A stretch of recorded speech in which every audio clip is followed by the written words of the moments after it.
Hola chicas y chicos, ¿cómo están el día de hoy? Bienvenidos una vez más a mi canal. Mi nombre es Angie y el día de hoy estaremos reaccionando al episodio 8 de Note. El episodio pasado quedamos en el misterio de la persona que está inculpando a Anna Peach.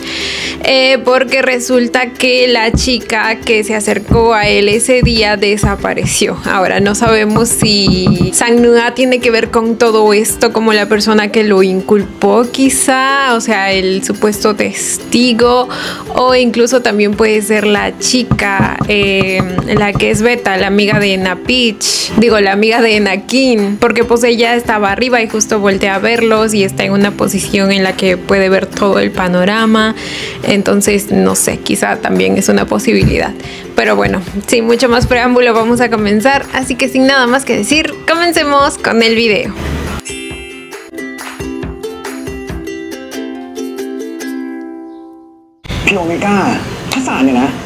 Y también teníamos que Nakin y Nakun finalmente se enteraron que Patsa era un omega puro. ภาพที่คุณตำรวจใช้มัดตัวคุณอ่ะมันก็คือภาพพวกนี้นะครับแล้วในภาพเนี่ยมันก็ดูคุณใกล้ชิดกับผู้หญิงคนนั้นด้วยเหมือนกับสมัครใจอยู่ด้วยกันตลอดเวลาเลยครับ Eran completos extraños. ภาพพวกนี้เลือกจังหวะดีเกินไปใช่ครับมันไม่ใช่ภาพต่อเนื่อง Por el ángulo sí podría ser más Sang-Nua, si es que las fotos fueron proporcionadas por el supuesto testigo. Y es muy raro que justo el testigo haya tomado fotos hacia esa dirección.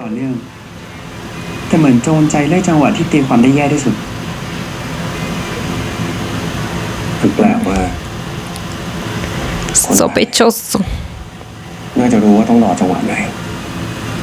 แล้วก็เวลาที่ประทับอยู่บนรูปอะครับมันแปลกมากเลยครับเพราะว่าบางช่วงเนี่ยมันห่างกันไม่กี่นาทีแต่ว่าคนที่อยู่รอบข้างในภาพอะครับมันต่างกันมากเลยครับเหมือนกับว่าถูกตัดบางช่วงออกไปพัดเห็นอะไร Las photoshopearon encima กับรูปนี้มุมกล้องแทบจะอยู่ในตำแหน่งเดียวกันเลยอะถ้าคนที่ถ่ายภาพพวกนี้เป็นลูกค้าทั่วไปที่อยู่ในครับยืนอยู่นั่นได้นานจนที่แบบว่าไม่มีใครเดินมาบังเลยหมายความว่าอย่างไรหมายความว่าคนที่ถ่ายภาพพวกนี้ไม่ได้ตั้งใจถ่ายแบบสุ่มแต่อยู่ในตำแหน่งที่เตรียมมาแล้ว Exacto. Y es raro que a la policía no se le haya ocurrido. A menos que, bueno, como ya vimos, quizá también le puedan estar pagando a la policía. ใช่เหมือนภาพที่ออกมาก็ถูกตีความผิดทั้งหมดหรือไม่ก็มีคนตั้งใจทำให้คนเข้าใจผิดตั้งแต่แรกครับสรุปก็คือว่ารูปภาพหลักฐานที่เราได้มาทั้งหมดเนี่ยมันไม่ได้เกิดจากความบังเอิญมันเหมือนกับฉากที่ถูกจัดไว้ล่วงหน้าแล้วอะแปลว่า Y todo apunta a Sang-Nua, นี่มันไม่ใช่แค่การใส่ร้ายธรรมดาแล้วนะครับผมว่ามันมีการวางแผนทำลายกันอย่างเป็นระบบมากเลยครับแสดงว่าผมไม่ได้จำผิดเองคืนนั้นมีคนพยายามเข้าหาผมจริงๆใช่แล้วครับแต่ดูเหมือนกับว่าพวกนั้นเขาไม่ได้จงใจที่จะมาทำร้ายคุณโดยเฉพาะแต่ว่าเขาตั้งใจที่จะโยงเรื่องราวทุกอย่างมาทำลายทางตระกูลเทวาฮิตรัตทั้งบ้านนั่นแปลว่านี่ไม่ใช่คดีส่วนตัวใช่ไหมครับนี่คือการเปิดเกมครับแล้วคนที่เปิดเกมนี้คงมั่นใจมากว่าจะเล่นงานบ้านเราได้สำเร็จแต่ตอนนี้มันพลาดแล้วครับเพราะว่าคุณอภิษไม่ได้อยู่คนเดียวอ๋อรีบหน่อยนะคุณเรื่องนี้ต้องใช้ความคิดอีกเยอะเลย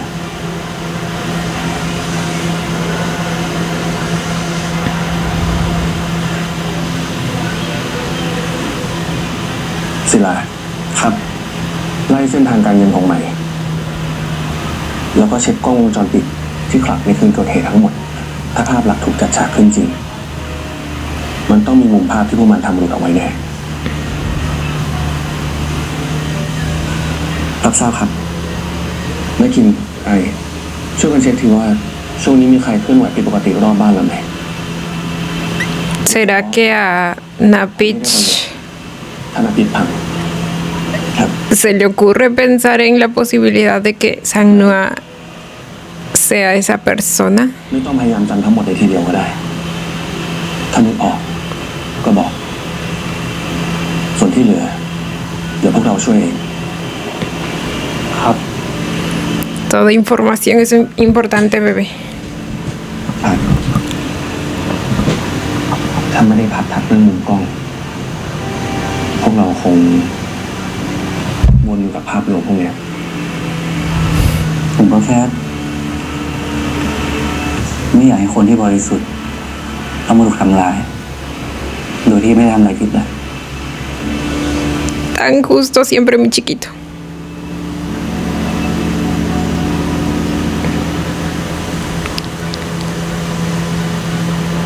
เดี๋ยวนะสร้อยเส้นนี้เหมือนผมจะเคยเห็น Ahí está Sang-Nua. Aparece en la toma. จำไม่ผิด คิดว่าน่าจะเป็นแสงเหนือที่ใส่อะ Y le reconoció el collar. แปลว่าแสงเหนือต้องอยู่ในขับคืนนั้น และไม่ได้อยู่แบบบังเอิญด้วยครับ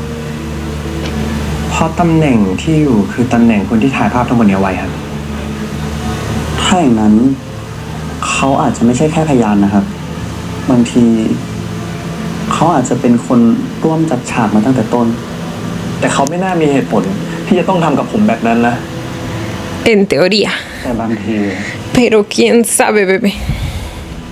คนที่จะทำร้ายเราได้มากที่สุดก็อาจจะเป็นคนที่เราเคยคิดที่จะระวังด้วยซ้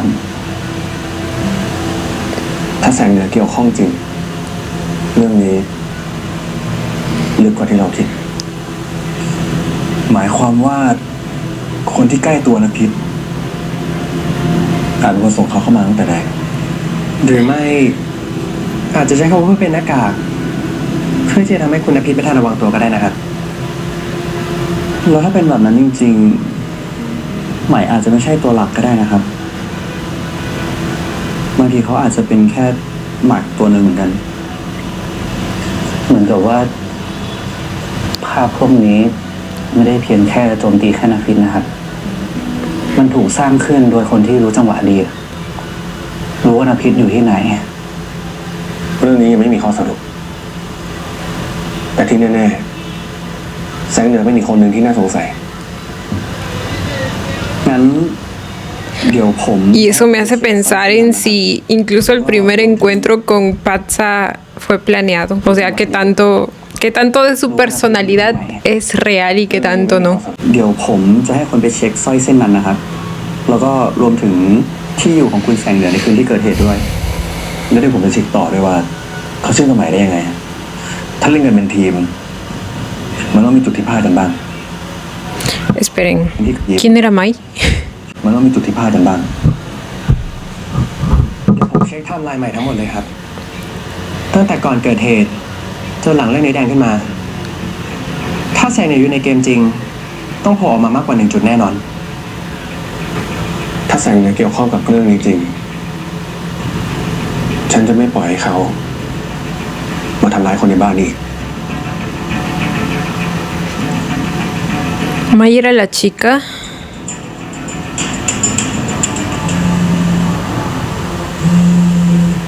Ay, eso me pasa por no recordar nombres.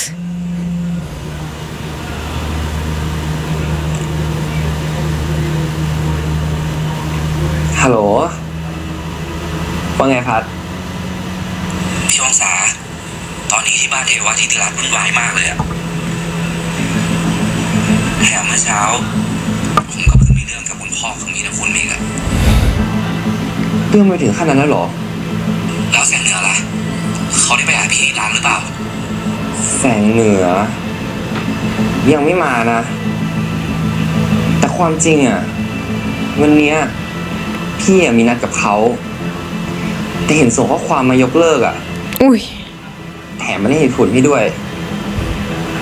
เดี๋ยวนายใจเย็นๆก่อนนะ เดี๋ยวพี่ช่วยดูให้อ่ะ Ah, caray, se iban a encontrar y todo. พี่องศามีเรื่องอะไรหรอ เรื่องไอ้พัดมันอ่ะ Probablemente se dieron cuenta de que ellos ya se dieron cuenta o de que se iban a dar cuenta de que Sang Noa estaba involucrado. พี่ดื่มซะหน่อยจะรู้สึกดีขึ้นระวังร้อนด้วย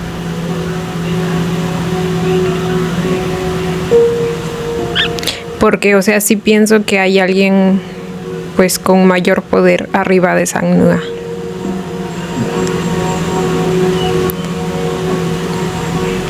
Alguien que lo envió para esa tarea.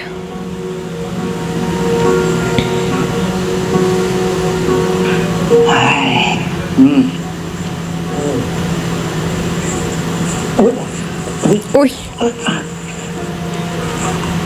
ทำอะไรของพี่เนี่ย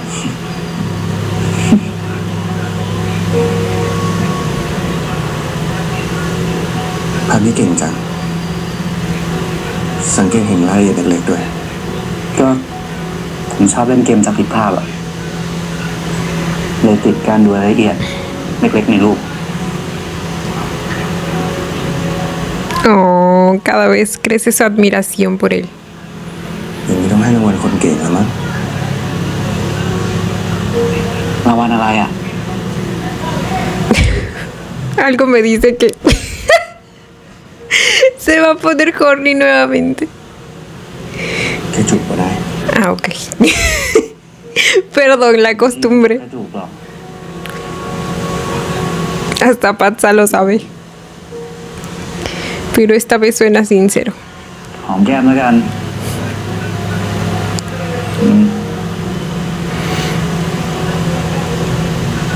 เดี๋ยว คนที่ต้องได้รางวัลต้องเป็นผมไม่ใช่หรอ Porque esto parece una recompensa para ti. รู้ตัวหรอพี่นี่หมาป่าผมนางแกะชัด พี่ไม่ได้เจ้าเล่ห์เท่าไหร่ Según yo, siempre fue un lobo que nunca fingió ser ๆเรามันน่าแกล้งแหละ una oveja. Bueno, quizás sí un poquito. พี่ไม่ได้เจ้าเล่ห์เท่าไหร่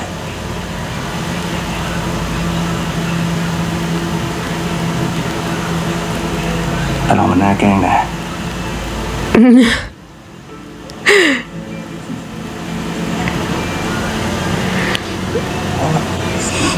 A llorar.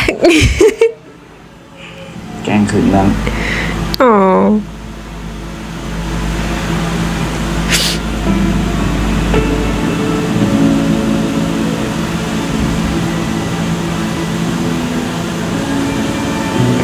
Cada vez más esposos.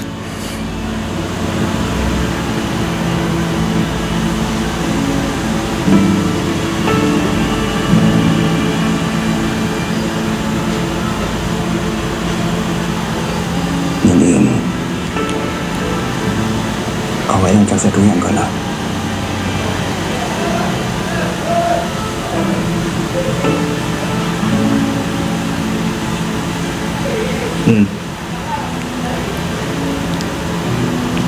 Ok, sí lo cumplió. เดี๋ยวไว้แล้วกัน Oh.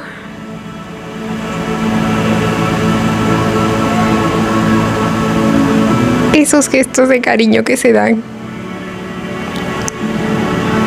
Como le agarra la cabecita y le acaricia el pelito.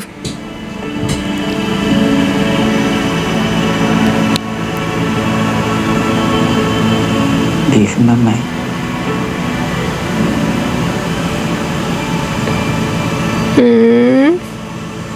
Đi khi nào này.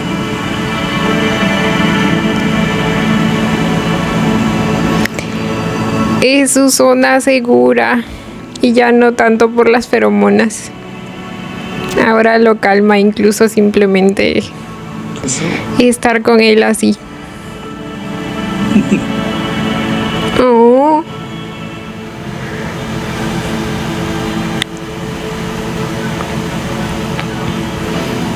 Y esa maqueta, qué bonita. La empresa de ellos también supongo que es de construcción. ฉันมาที่นี่เพื่อเอาคำ Por algo es la competencia directa. ว่าใครอยู่เบื้องหลังเรื่องนภิษ ถ้าพวกนายมาถึงที่นี่ได้ ก็คงรู้อะไรมาพอสมควร ฉันรู้ว่ามันไม่ใช่เรื่องบังเอิญแล้วคนของเธอก็เกี่ยวด้วย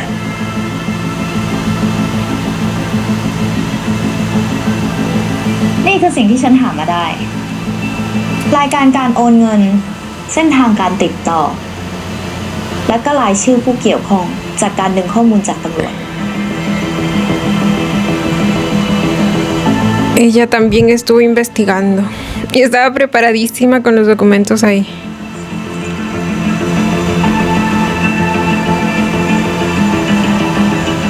ฉันจะถามเธออีกครั้ง เธอรู้เรื่องพวกนี้ไหม Justo lo estaba interrogando. ฉันไม่รู้ แล้วหลักฐานพวกนี้ล่ะ มีรายชื่อเธออยู่ในเส้นทางการติดต่อ แล้วข้อมูลบางส่วนก็ส่งผ่านคนของเธอ ฉันยอมรับ ว่าเมื่อก่อนฉันเคยทำอะไรล้ำเส้นเพราะอยากจะช่วยคุณ แต่หลังจากที่คุณบอกฉันว่า คุณจะสู้ด้วยตัวเอง แล้วฉันเชื่อในฝีมือคุณ No sé. Esta vez suena sincera. ฉันวางทุกอย่างแล้วจริงๆ ฉันแค่คอยซัพพอร์ตคุณ อยากอยู่ข้างคุณแบบที่คุณต้องการ ฉันไม่ได้สั่งใคร แล้วก็ไม่ได้ทำอะไรลับหลังคุณอีก Pero ¿por qué está su nombre ahí entonces? เดี๋ยวนะ Quizá también usaron su... O sea, el hecho de que fuera cercana a él, a ella. นามสกุลนี่ อะไรล่ะ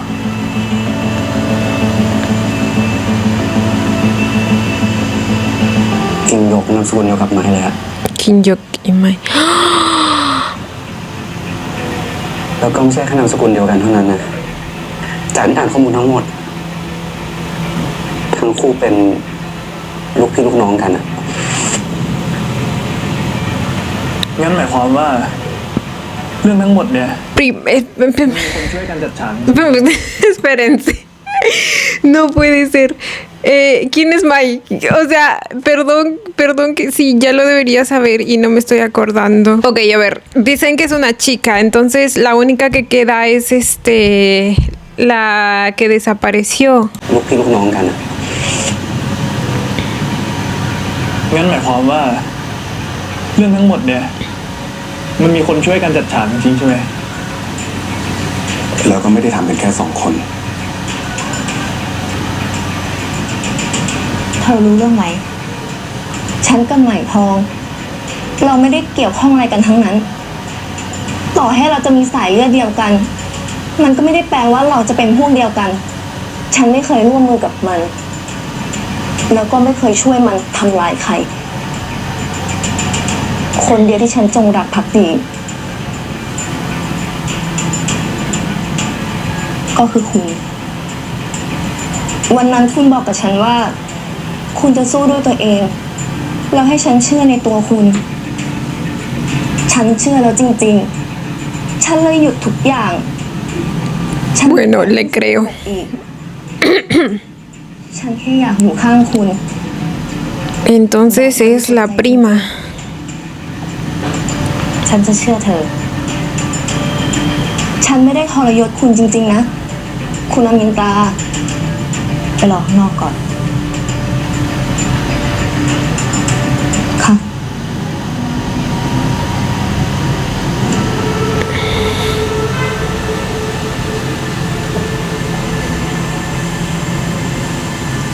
นี่ไม่ใช่การเล่นงานแค่เฉพาะตัวนภิษล่ะ พวกมันจงใจ เข้าใกล้เราทีละคน แต่ละคนก็ทำหน้าที่ต่างกัน คนหนึ่งเข้าหา คนหนึ่งจัดฉาก อีกคนหนึ่งก็เดินข้อมูล มันทำกันเป็นกระบวนการ ศัตรูไม่ได้ตั้งใจทำลายแค่ชื่อเสียง แต่มันเจาะเข้ามาใกล้คนของผมทีละคน ถ้ามันกล้าวางแผนเป็นระบบขนาดนี้ เป้าหมายของมัน น่าจะไม่ได้ต้องการให้ใครคนใดคนหนึ่งล้ม มันตั้งใจทำลายทั้งตระกูล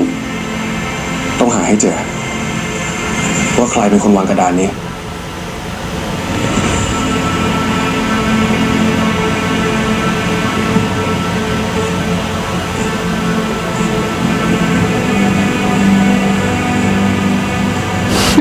คนของเธอนามสกุลเดียวกับผู้หญิงที่ถูกจับ ถ้านายกำลังสงสัยว่าฉันมีส่วนเกี่ยวข้องกับเรื่อง Tu persona y la mujer que fue arrestada tienen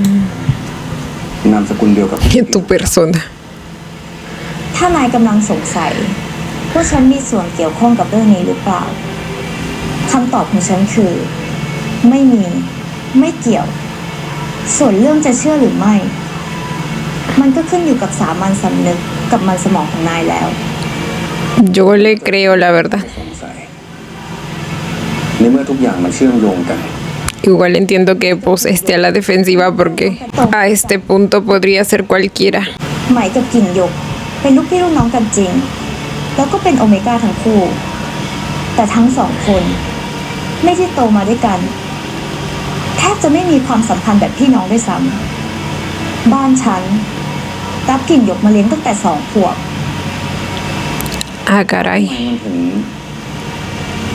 บังเอิญจะ Es adoptada. ¿Y por qué la separaron? แต่ถ้าเรื่องแบบนี้เกิดขึ้น ¿Se quedaron ฉัน huérfanas? ว่า น่าจะมีคนที่เชื่อมโยงอยู่ตรงกลาง ถ้างั้นก็จะเหลือแค่คนคนเดียว ทิม ก่อนหน้านี้ฉันเคยได้ยินมาว่า เขาพัวพันกับคดียาเสพติดในผับของบ้านนายเพิ่งได้ประกันตัวออกมาไม่นาน อัลฟาคนนั้น เป็นแฟนเก่าของใหม่ เป็นไปได้ไหมครับว่า Espérense. Mucha información. Tim es el exnovio de Mai y acaba de salir de prisión bajo fianza. Un caso de drogas en el bar de su familia. เป็นไปได้ไหมครับว่า ไอ้ทิงเนี่ย มันตั้งใจที่จะโยนคดีค้ามนุษย์ให้กับนภิษอะ เขาก็ดูมีความแค้นกับผู้นายพอตัว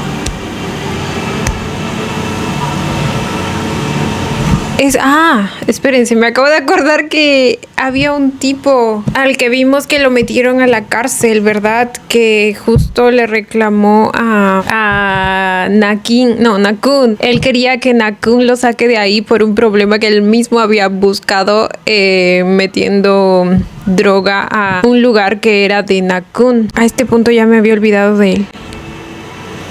แล้วเรื่องที่ดินที่ฉะเชิงเซาพวกนายยังจะไปดูกันอยู่ไหม แน่นอนอามินตาเธอบอกว่าเธอนั้นนายหน้าเอาไว้แล้วใช่ไหม ใช่ น่าจะคนเดียวกันกับนายนะ เจ้าของโลเลชมัด ฉันละเบื่อจะคุยละ ไม่ใช่ว่าตอนไปเจรจาจริงๆ แล้วเปลี่ยนใจไม่ขายนะแม่จะยิงทิ้งให้หมดเลย โหดเกินแม่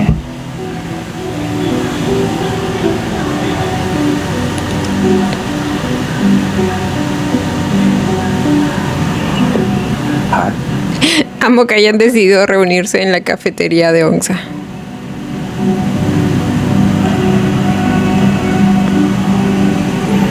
Y hasta le cambiaron las luces para ambientar la situación.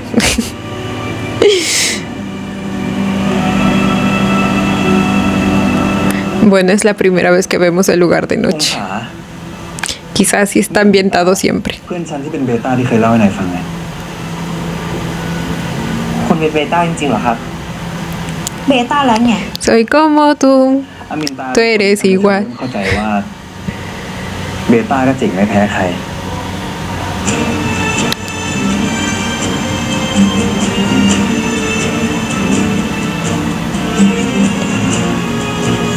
เนี่ยน่ะเหรอ เบต้าที่ไหนชอบ La traducción la ponía como ella. ติดอยู่ในอัลฟาเบต้าโซนสินะ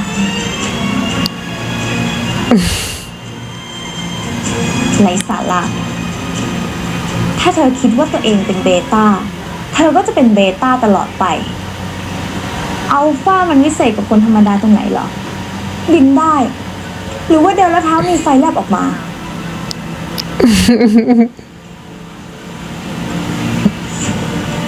คุณแข็งแกร่งมากเลยนะครับ ฉันเลือกที่จะเป็นแบบนี้ด้วยตัวของฉันเอง ไม่ว่าจะอัลฟาโอเมก้าหรือเบต้าก็ทำอะไรฉันไม่ได้ทั้งนั้นแหละ Eso, bebé. แต่ที่พวกนั้นก็ยังเป็นคนเหมือนกัน ฉันไปละ Ay, tan linda. Y recién me doy cuenta que es bajita. Sería yo. Yo cuando llegué a las Tailandias. ยายนั่นก็เป็นแบบนั้นแหละอย่าคิดมาก Tiene mucha aura. คุณมินตรา เป็นเบต้าที่เท่มากๆเลยนะครับ ก็แค่แอคท่าเยอะไปแบบนั้นแหละ ฉันขอยืนยันคำเดิมอีกครั้งสำหรับฉัน เพศรองไม่เคยใช้เป็นสิ่งตัดสินคุณค่าสำหรับใคร ไม่ว่าจะอัลฟาโอเมก้าหรือเบต้า สุดท้ายก็เป็นแค่คำเรียก ถ้าฉันอยากจะรู้จักกับใครสักคนจริงๆฉันจะดูสิ่งที่เขาเป็นฉันจะมองที่ตัวตนของนาย มองที่ใจของนาย ไม่ได้มองว่านายเป็นเบต้าหรือเปล่า แต่คุณเนี่ยเป็นคนของตระกูลเทวทิติรัตน์ แล้วไงอะตระกูลฉันมีปีกงอกออกมา ถ้าฉันอยากจะยืนข้างใคร มันก็เป็นสิทธิ์ที่ฉันเลือก ไม่ใช่เพราะว่ากฎบอกว่าฉันควรเลือกแบบไหน Eso, bebé. เพราะงั้นแล้ว นายไม่ต้องกังวลเรื่องสถานะของตัวเอง เวลาที่ยืนอยู่ข้างฉัน เพราะว่ามัน ไม่เคยเป็นปัญหาสำหรับฉันเลย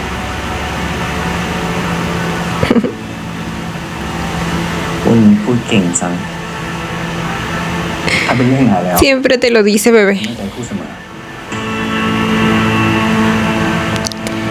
Siempre se encarga de reafirmárselo porque sabe que lo necesita. Qué bonito su traje. นี่มาละ Recién lo digo, pero hace rato me lo estoy sabroseando con lo guapo que se ve. Respetuosamente. นี่มาละช้านะ คุยธุระนิดหน่อย Oh, miren a los tres hermanitos. อยู่กันครบก็ดีแล้วนะ Y este señor tenía que llegar a arruinarnos el mood. ถ้าพ่อจะพูดเรื่องเดิม ผมก็ตอบเหมือนเดิม เด็กเพียวโอเมก้าคนนั้นจะต้องเข้ามาเป็นคนในตระกูลของเรา แล้วแกก็คือคนที่เหมาะสมที่สุด ผมไม่ใช่เครื่องมือผลิตทายาทให้ใคร แต่แกเป็นลูกของฉัน Ni su pareja จะต้อง tampoco. ทำหน้าที่มันเหมาะสมกับสายเลือดที่มี ถ้าพ่อต้องการแกให้แต่งเพียวไม่กล้าเข้าบ้านงั้นผมแต่งให้ได้ไหม แกน่ะเหรอ ก็ถ้ามันทำให้เรื่องนี้จบ แกหมดสิทธิ์ตั้งแต่วันที่กัดและมีพันธะกับพัสสาไปเรียบร้อยแล้ว คนที่มันทำลายโอกาสของตัวเองไปแล้ว ไม่มีสิทธิ์ที่จะมาพูดเรื่องแต่งงานแทนใครทั้งนั้น พ่อเคยเห็นอะไรบ้างครับ Ok. Pensé que, por un momento pensé que se lo iba a decir. นอกจากผลประโยชน์ ฉันเห็น Nada más. ของตระกูลไง ไม่ Está cegado por eso. เห็นแค่คำว่าเพียวโอเมก้า แต่พ่อไม่เคยเห็นเลยว่า ลูกตัวเองมีความสุขบ้างหรือเปล่า ความสุขมันเป็นแค่สิ่งจอมปลอม ถ้ามันไม่ทำให้เกิดความแข็งแกร่ง El hecho de que usted no la tenga no significa que sea falso, ¿eh? ความสุขมันเป็นแค่สิ่งจอมปลอม ถ้ามันไม่ทำให้เกิดความแข็งแกร่งของตระกูลของเราได้งั้นพ่อก็อยู่กับความแข็งแกร่งของพ่อต่อไปเถอะครับ แต่ผมจะไม่มีวันยกชีวิตตัวเองให้มันเด็ดขาด ต่อให้แกไม่ยอม วันหนึ่งแกจะต้องทำตราบใดที่ผมยังอยู่ที่นี่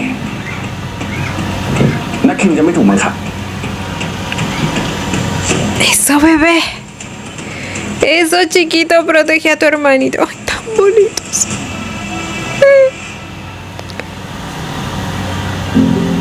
Oh.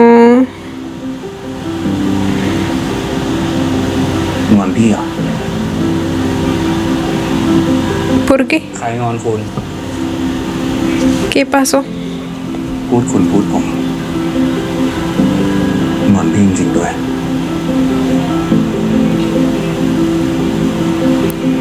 ก็คุณบอกว่า คุณจะ Ay, llora, ¿cómo se enteró? ¿Lo escuchó?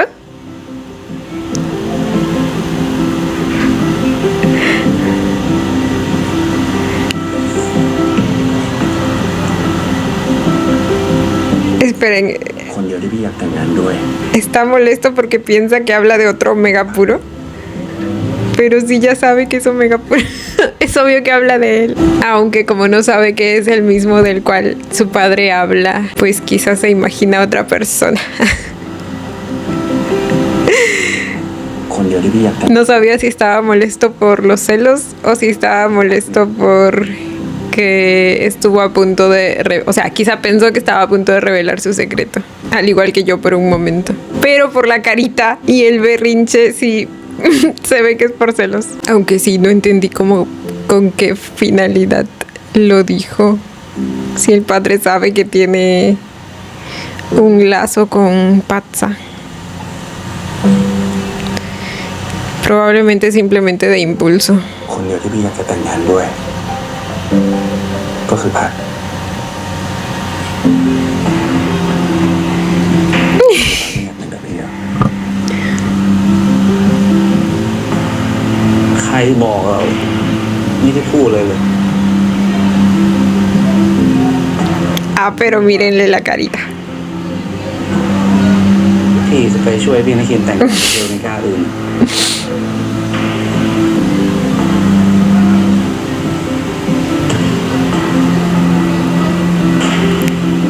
Ah. Que no se note cómo eso le levantó los ánimos.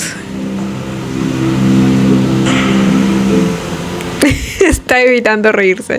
พี่โอเมก้าคนเดียวที่พี่จะแต่งงานด้วย ก็อยู่ตรงหน้าแล้วนี่ไง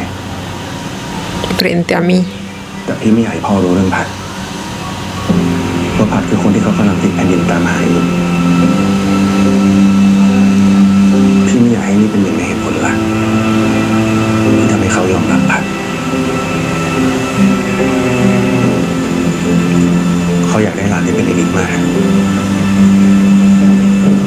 และพัดก็เป็นคนเดียว ที่สามารถให้กำเนิดเอนิกมาได้แน่ Ay, qué lindo. เป็นพัดเดี๋ยวนี้มีแค่นำไปลองเขาไม่เกี่ยว No sé si ese día llegue, pero qué lindo que lo proteja. Y que respete la voluntad de Patsa. พัดก็คือคนที่เป็นคนของพี่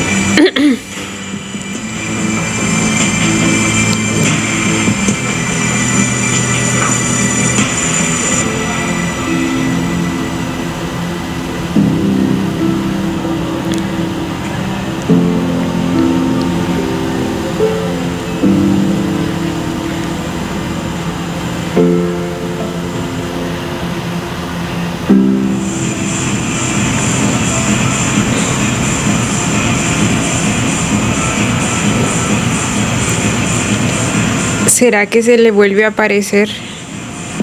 Sang-Nua?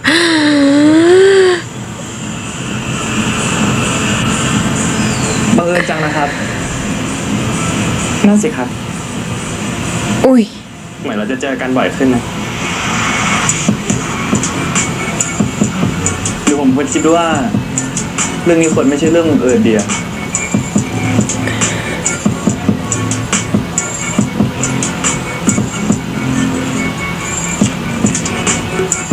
uy. Ay, Dios mío. Ay, pero Sang-Nua. Cálmate, cálmate que me olvido que sospechamos de ti. อยากให้มันเป็นเรื่องบังเอิญอย่างไรอะครับ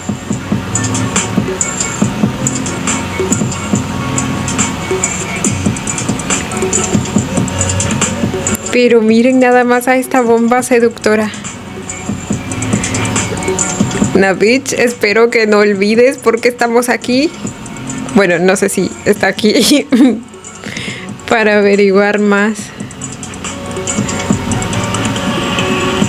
เราไปนั่งคุยกับตำรวจเลยกับพัด Uy,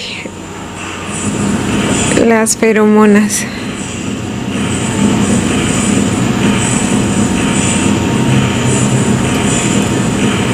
ดื่มกับผมอีกแก้วสิครับ ถือซะว่าทำความรู้จักกันจริง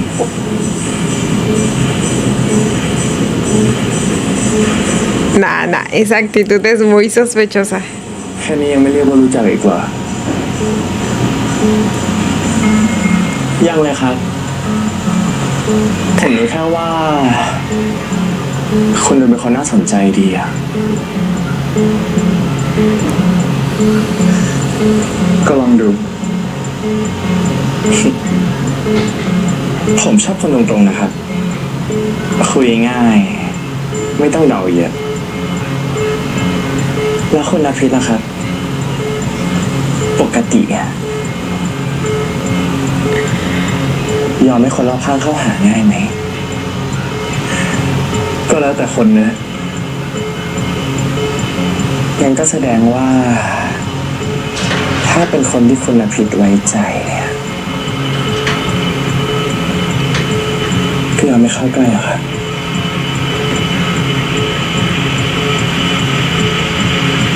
คุณนี่ถามเก่งนะ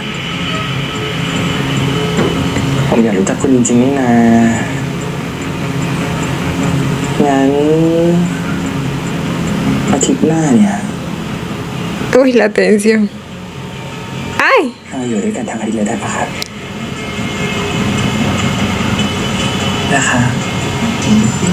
Írenlo, ¿cómo lo tiene? คุณพ่อพี่ต้องไปทำธุระเรื่องที่ดิน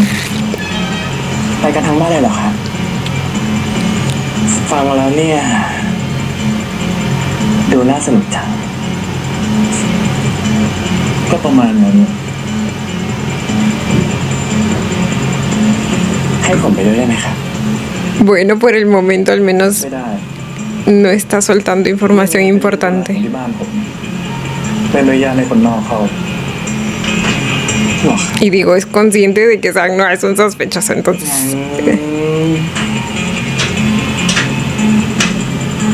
ถ้าผมเป็นคนของคุณอาภิล่ะจะยอมไม่ไปไหมครับ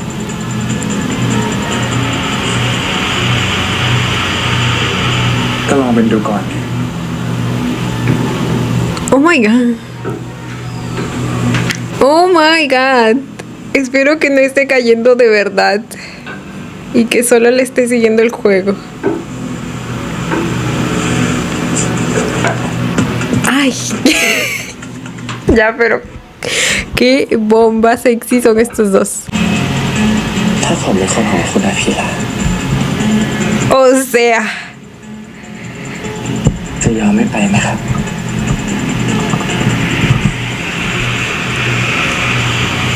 ก็ลองเป็นดูก่อน y eso de ser mi persona. Oh my god. Y luego el besito.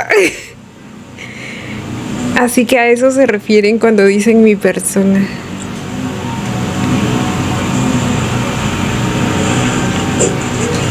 Uy. Ay, ay, ay. En pleno bar, señores.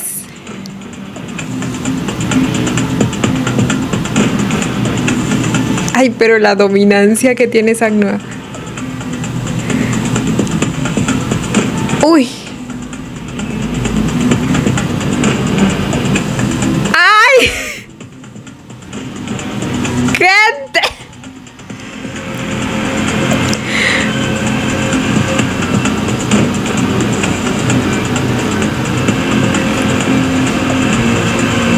¡Ay, Dios mío!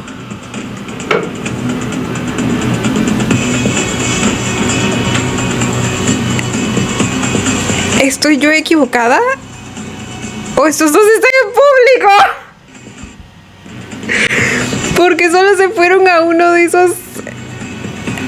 sofás para más personas. Oh my god.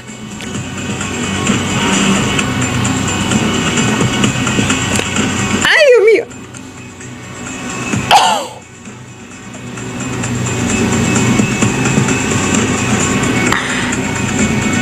¡Aló!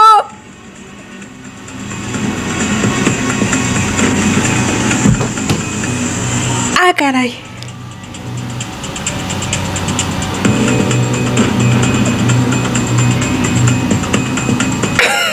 Están haciéndolo con ropa. Prácticamente.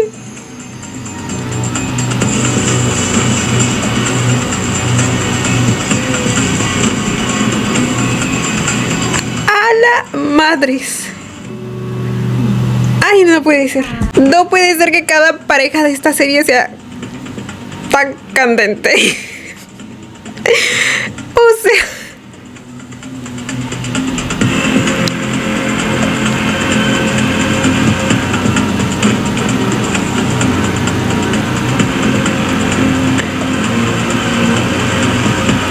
Y sigo sin superar el hecho de que estén en público.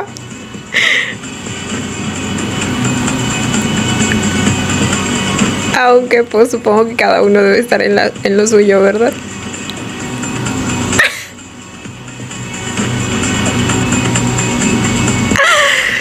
Pero señor...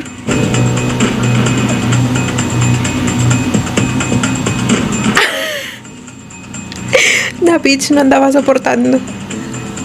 lo rojito que estaba.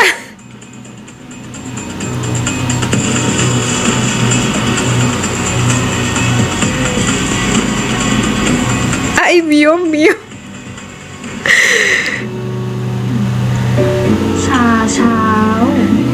Pues claramente el hombre está disfrutando el proceso de seguirle la corriente, ¿eh? ขอบคุณครับ ขอบคุณค่ะทำความสะอาดบ้านดีกว่า Porque una aventura es más divertida si huele a peligro, dice. อ้าว คุณนภิษ Good morning ค่ะ La cara de esos dos. ไงหนักเหรอไอ้เสือ Pequeño tigre. Oh. พี่ผมตื่นสายอ่ะ นายทำพวกเราช้าเนี่ย Uy. ใจเย็นนะพี่ชายไอ้ตัวเล็กก็ขอโทษแล้วไปเถอะ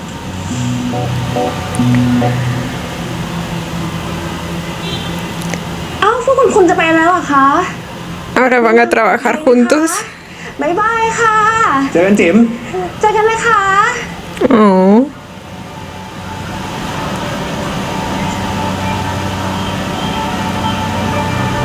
Ha de ser una dinámica nueva. เอ้าไปด้วยกันไหมพี่สะพ้าย ผมไปด้วยได้เหรอ นายอยู่บ้านเนี่ยข้างนอกมันร้อนเนี่ย Primero pregúntale, bebé, si quiere o no quiere ir. ร้อนตรงไหน Quizá necesita respirar.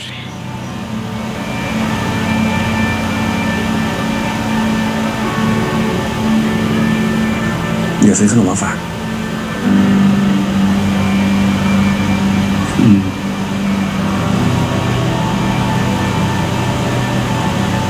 แล้วพี่เรียนแค่นี้เหรอ ก็ถ้าพี่หมายถึงบริการเนี่ยพ่อใช้ให้ไปตามหาคนพิเศษเลยต้องใช้คนทั้งหมด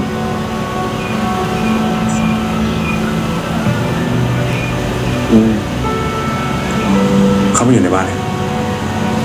เดี๋ยวตอนเย็นเจอกัน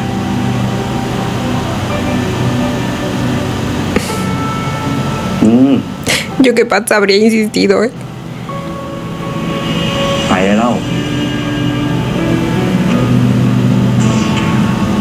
Bueno, al menos ya no va a tener guardaespaldas. No puedo creer que haya designado a todos a buscar a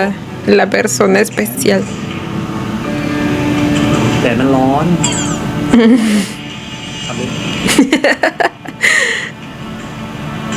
ผมขับเอง อยู่บ้านเจอกัน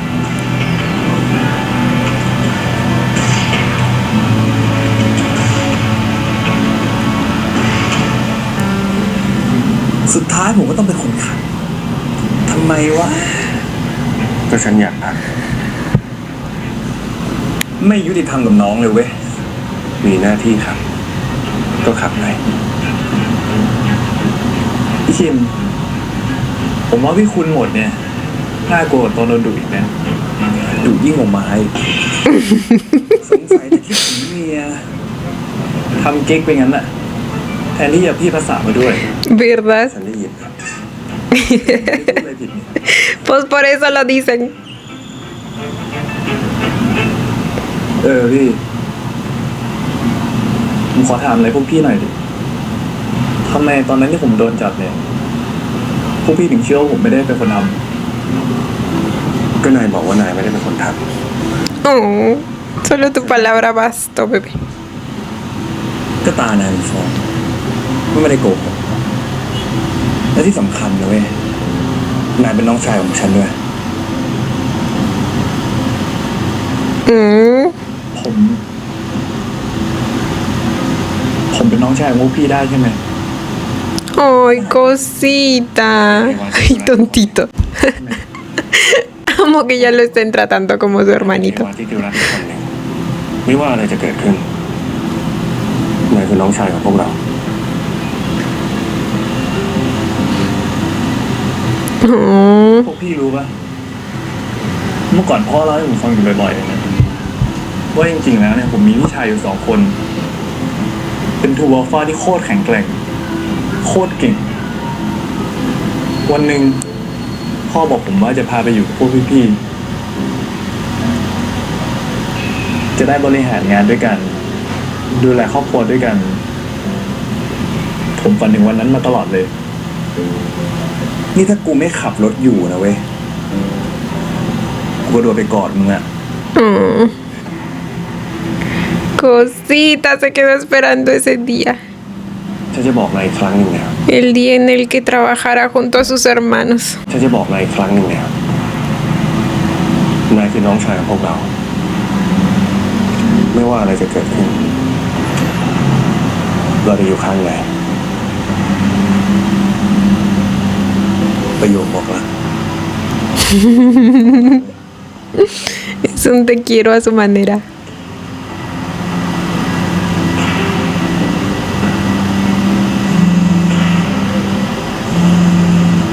Oh. ใครโทรมาพี่เมียฉันเองหรือว่าใคร ว่าไง ขอโทษครับคุณมินตาคือว่าเจ้าของเทคนิคคนนั้นไม่พร้อมให้เข้าทุกทีแล้วครับ อะไรนะ ทางเจ้าของแจ้งมาแบบกระทันครับ ¿Por qué avisa así? De la nada.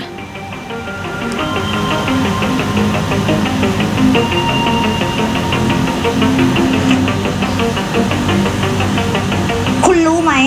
ฉันเสียเวลาแค่ไหนกว่าจะมาถึงที่นี่ หรือว่าเจ้าของมันจะแอบไปขายให้กับคนอื่นแล้ว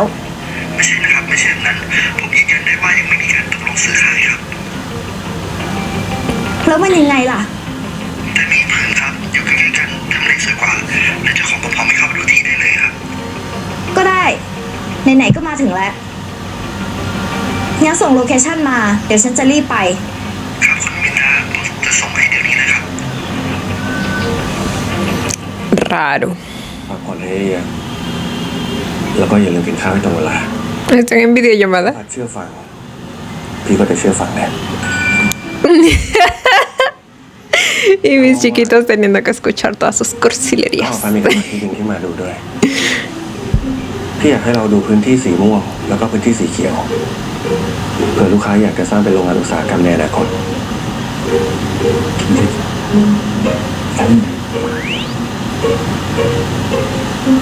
เดี๋ยวนะ No puede ser. ผมรีวมาว่ะน่าจะรีบเกินนะพี่ Nafich, พวกพี่ไม่ต้องห่วง tenías una tarea. Una sola tarea. แต่พวกพี่ไม่ต้องห่วง เดี๋ยวผมโทรสั่งบริการที่บ้านเนี่ย ส่งมาให้ด่วนที่สุดเลย Pero dijeron que ya no había guardaespaldas. ในบ้านเราเลยนะถ้าอย่างนั้น Sí. ก็ได้ Bueno, no sirve. แล้วก็ขับรถดีๆนะครับ ได้เลยครับ เอาเรื่องงานนะ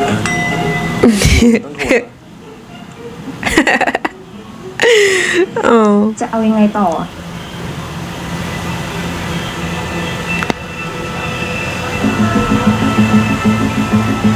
ไงจ๊ะ เจ้าของเดิมเขาไม่ขายแล้วนะ เอ้าทำไมเกิดเรื่องอะไรขึ้นมีข่าวรถออกมากันแล้วนะ สงสัยจะประสาทกลับ แต่ช่างมันเถอะ นายหน้าฉันบอกว่ามีที่ดินผืนใหม่กำลังจะเสนอขาย ทำไมเธอถึงเอาข้อมูลสำคัญมาบอกคู่แข่งอย่างฉันล่ะถึงเราจะเป็นเพื่อนกันก็เถอะ ถ้าต้องแข่งกับคนที่อ่อนแอกว่า มันไม่สนุกหรอก ฉันชอบแข่งแบบแฟร์ๆและเท่าเทียมกันมากกว่า เดี๋ยวให้กิ่งหยกส่งโลเคชั่นที่ใหม่ไปให้ ขอบคุณมาก ไว้เจอกันสนาม Ahora sí la veo sospechosa, ¿eh? เดี๋ยวให้กิ่งหยกส่งโลเคชั่นที่ใหม่ไปให้ ขอบคุณมาก ไว้เจอกันสนามจริง Qué linda que hasta le avise de todos sus movimientos. ที่ไม่ต้องบอกก็ได้ ถ้าต้องชนะคนที่ไม่ A la competencia ไม่น่าภูมิใจหรอก ส่งโลเคชั่นไปให้เขา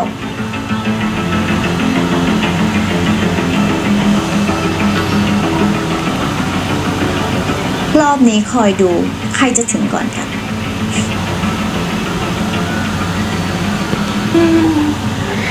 Entonces ellos también se dirigían hacia ese terreno. Por eso le está avisando. ลูกน่ารัก Claramente está en desacuerdo. เทพบุตรของจิ๋มไว้ตรงไหนดีนะ No le parece que sea tan justa. Quiere que juegue un poco más sucio. Y a ver, consideremos que si fueran desconocidos, o sea, pues no tendría por qué decirle estas cosas, ¿verdad? Pero, pues, respetable. ตรงนี้ก็ไม่ได้ ตรงนั้นล่ะตรงนี้ล่ะ อ้าว คุณประสาทจะไปไหนคะ อ๋อ พอดีพวกพี่นักคุณเขาลืมเอกสารไว้ครับ เดี๋ยวผมจะรีบขอรถไปให้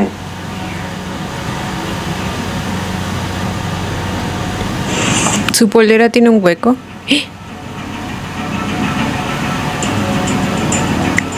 ¿Es esto una señal?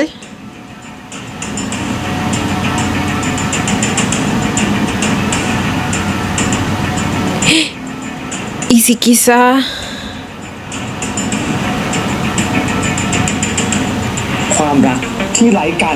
quizá a la chica esta le molestó que les diera la nueva ubicación porque les esperaba alguna trampa o algo así en ese terreno? Eso querría decir que ella sí sabe cosas y que nos mintió, pero no sé.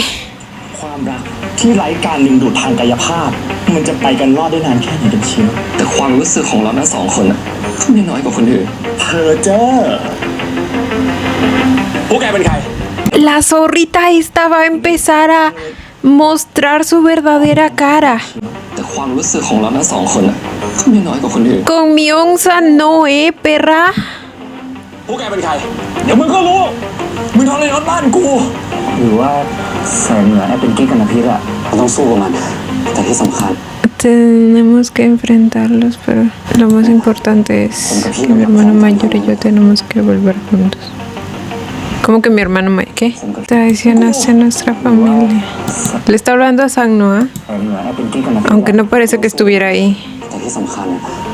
ผมกับพี่ต้องกลับพร้อมกันครับ ¿Y a quién se refiere con Pi? งั้น Lo hirieron. Oh my god, ¿qué está pasando?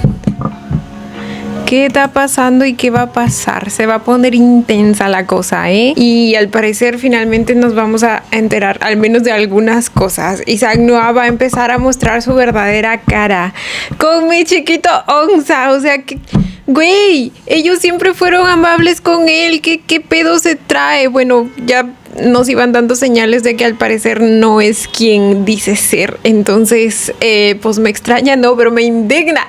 Me indigna porque les digo, ellos siempre lo trataron bien. Siempre fueron amables con él y Patsa incluso hasta lo defendió y supuestamente estaba agradecido por eso. Y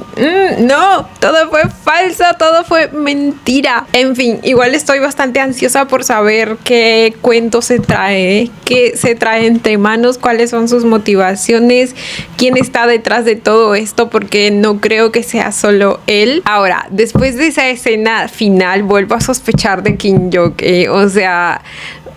a ver, puede que su cara haya sido de simple desacuerdo, pero también puede que ella supiera lo que estaba a punto de pasar y no sé dónde va a pasar lo que se supone que va a pasar en los adelantos, eso de que los van a acorralar y así, porque se supone que ya no iban a ir al lugar al que iban a ir, y si están yendo al mismo lugar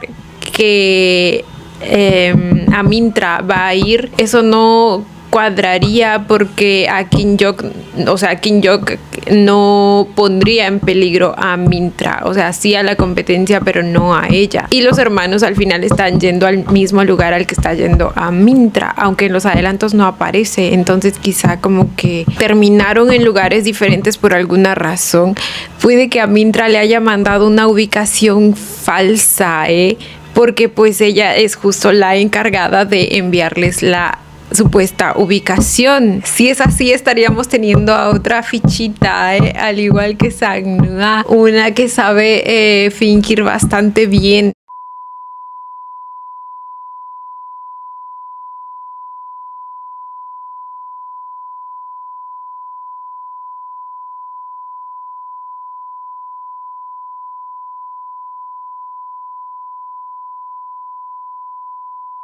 Pero bueno, gente, supongo que ya lo estaremos averiguando. Siento que en este episodio pasaron más cosas de lo habitual y les repito que estoy disfrutando mucho la dinámica, la nueva dinámica entre los tres hermanos y el cómo pues ahora sí parecen una familia, el cómo ahora sí Napich está teniendo a los hermanos mayores que siempre quiso tener y está trabajando con ellos y está teniendo la oportunidad de sentirse útil, aunque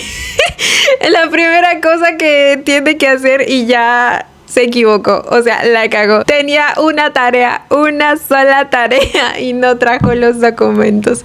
Pero bueno, creo que de algún modo eso fue más como un recurso para hacer que Patsa tenga que ir con ellos. Además de que supongo que tiene cierto sentido porque pues el muchacho no está acostumbrado, está empezando recién. Entonces un poquito de paciencia y sus hermanos se la tuvieron. Lo cual agradezco bastante porque por un momento tuve miedo de que me lo regañaran muy feo, pero no. Se lo tomaron de chill y al final pues tenían una solución en mente. Bueno, no, es más bien una solución que Patsa propuso, pero me refiero a que había otro camino. Ahora, lo que sí está un poco, no sé cómo llamarlo, raro quizá o un poco muy forzado por el guión es el hecho de que el señor haya tenido que quitar a todos los guardaespaldas de su puesto para que se dediquen a buscar al Omega Puro, sin dejar a ni siquiera un par o tres protegiendo a sus hijos, cuando siempre se supone que ha sido bastante importante pues la seguridad de la familia.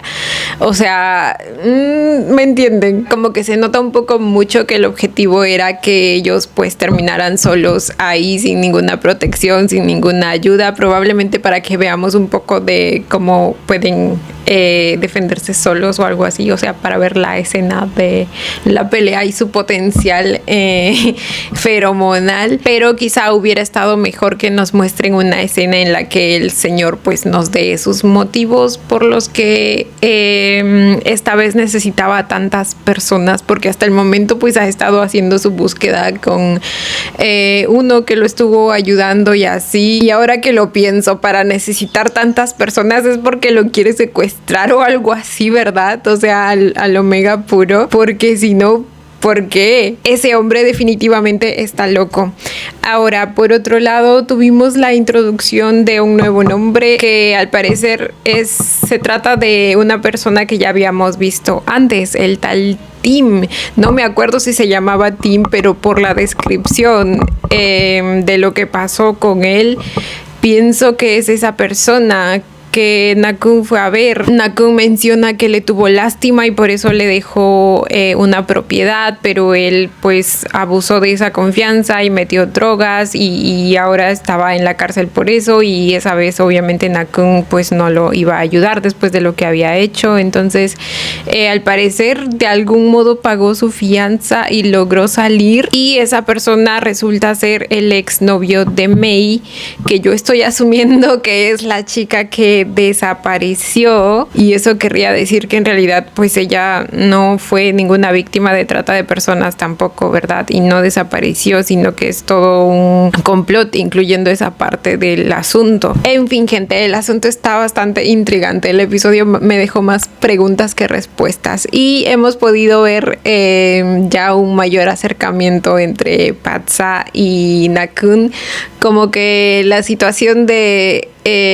la sospecha de embarazo los permitió acercarse y unirse aún más. Tienen una manera de reconfortarse bastante bonita, y a este punto ya incluso sin la intervención, por así decirlo, de las feromonas, ni siquiera las calmantes. Como les dije en la escena que vimos, se sintió como su simple cercanía, el estar así juntos, como que ya tenía ese rol cada vez más como una pareja real.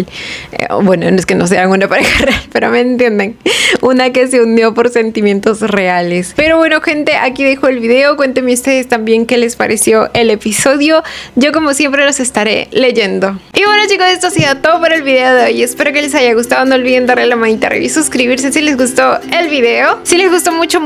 ya tienen el botón del super gracias activado por si quieren colaborar con el canal. Obviamente solo si así lo desean. Ya los estaré viendo en un próximo video. Bye. Los quiero. No olviden seguirme en Instagram.